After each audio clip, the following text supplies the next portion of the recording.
17 қараша еліміздің барлық мектебінде бір мезгілде қазақтың ұлттық ойындары челлендж өтеді. Оқушылар 5 табан және 5 асық ойындарын ойнайды.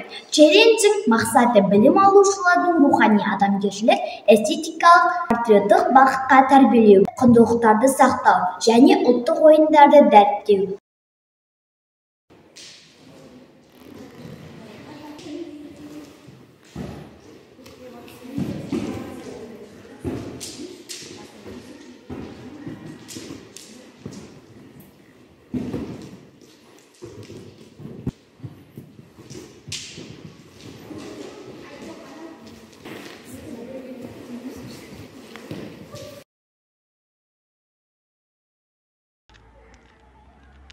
Екінші.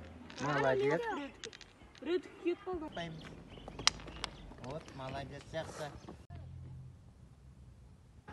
Алдияр. Баспа, ары. Айланып өтем. Айланып өтем. Айланып өтем.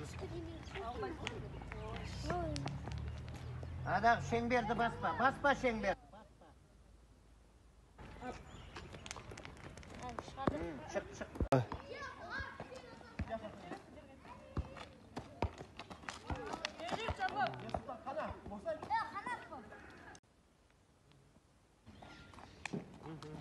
Жақсы, жақсы. Молодец. Құрықты баспаймыз, шеңберді баспаймыз.